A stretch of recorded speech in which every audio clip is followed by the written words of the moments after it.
굿모닝 KBCM, 좋은 아침입니다. 의회 앞에 끌려온 스데반은 담대하게 복음의 메시지를 전합니다.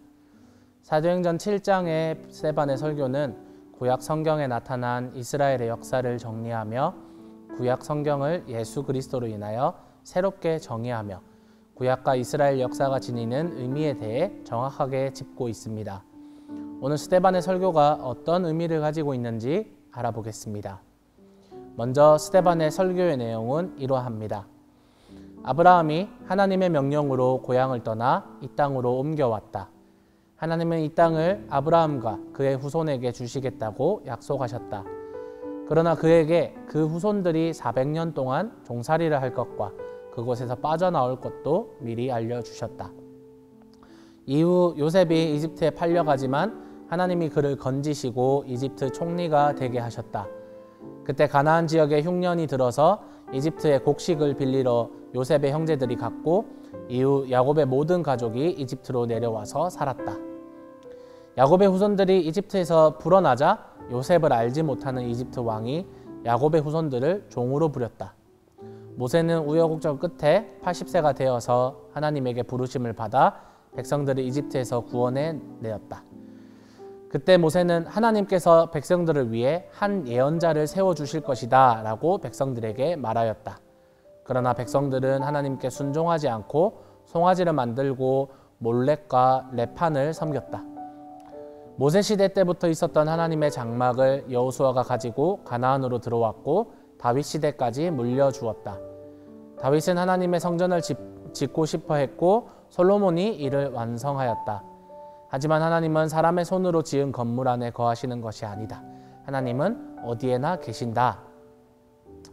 스데반은 유대인이라면 너무나도 잘 알고 있는 구약의 이스라엘 역사를 짚고 있습니다. 하나님께서 아브라함을 선택하셔서 이스라엘 민족을 시작하게 하신 것과 요셉을 통해 이집트에 정착한 이야기, 이후에 종살이를 하였지만 모세를 통해 탈출시키시며 광야를 거쳐 지금 살고 있는 이 땅으로 들어오게 하신 이야기를 소개합니다. 유대인들은 아브라함의 혈통적 후손으로서 구약 계시를 다른 어떤 민족보다 먼저 받았고 또한 그들은 혈통을 통하여 모세와 같은 한 선지자로 표현된 메시아가 태어나도록 약속되고 예비된 선민이었습니다. 그들은 구약시대의 하나님의 구원 역사가 펼쳐지는 통로이며 주역이었습니다. 하지만 이들은 하나님 말씀에 순종하지 않았습니다. 심지어 하나님의 말씀인 성경을 마음대로 수정하고 편집하여서 일부 내용만을 자기들의 편의대로 취사 선택하여 받아들인 유대교라는 종교가 본격적으로 형성된 주전 5세기 신구약 중간기 시대부터 이들은 민족적으로 잘못되고 왜곡된 역사의식과 선민의식 사상을 갖게 되었습니다. 예수 그리스도의 존재와 사역으로 인해 계승될 때에 진정한 의미를 알 수 있는 구약의 본질에 대해 오해하였으며 인본적이고 민족주의적인 입장에서 구약의 일부 내용만을 왜곡하고 확대 해석하여서 잘못된 교리를 갖고 있었던 것입니다. 사실 예수 그리스도의 복음을 믿는 것은 구약 성경을 통해 스스로 계시하신 하나님을 버리는 것이 아니라 오히려 하나님을 더 온전히 섬기는 것이며 그리스도를 통해 구약을 새롭게 이해해야만 하나님께서 하시고 있는 구원의 역사와 진리를 온전히 알 수 있습니다. 스데반의 설교는 그것을 꼬집고 있습니다. 잘못된 역사의식, 잘못된 선민의식, 잘못된 하나님에 대한 이해, 잘못된 구원에 대한 이해 등 어느 것 하나 제대로 이해하지 못하고 있는 유대인들의 잘못을 지적합니다. 스데반은 이 설교를 통해 하나님께서 아브라함을 비롯한 족장들을 통해 주신 약속과 은혜를 말하고 하나님께서 모세를 통해 이스라엘 민족을 구원하신 은혜를 말하며 그럼에도 불구하고 불순종하였던 이스라엘의 죄악과 성전 숭배의 잘못을 지적하며 조상들이 말씀을 듣지 않고 선지자들을 박해한 것처럼 이들도 조상의 죄를 반복하여서 그리스도를 죽인 것을 지적하고 있습니다.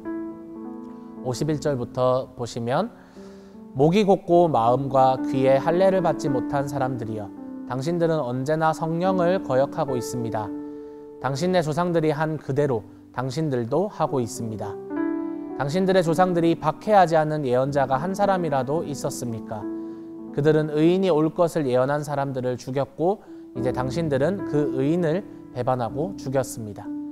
당신들은 천사들이 전하여 준 율법을 받기만 하고 지키지는 않았습니다.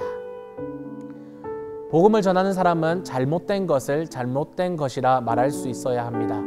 죄를 무조건적으로 무시하고 덮어둔 채 그 죄가 해결되지도 않았는데 하나님이 우리를 사랑한다라는 말은 너무나도 무책임합니다. 이 말은 스데반이 비판하는 이들이 하고 있는 말이 아닙니까? 우리는 흔히 복음을 말하며 죄를 말하지 않을 때가 있습니다. 넌 크리스찬들에게 죄를 말한다라는 것은 사실 너무나도 어렵기만 합니다. 하지만 복음의 진리에 죄는 반드시 포함되어야 합니다. 죄가 지적이 될 때, 그리고 우리가 우리의 죄와 직면하였을 때 하나님은 반드시 회개할 수 있는 마음을 택한 자들에게 불러일으키실 것입니다. 그 죄를 예수 그리스도의 십자가 앞에 다 내려놓을 때 예수님께서는 그 어떤 죄인들조차, 심지어 자신을 죽이고 배신한 사람들의 죄조차도 용서하시며 그들을 구원하십니다. 죄는 덮어둔다고 해결되지 않습니다. 때에 따라 죄가 폭로되어야 할 때가 있습니다. 오늘 스데반의 폭로로 인해 순교라는 엄청난 결과를 가져옵니다.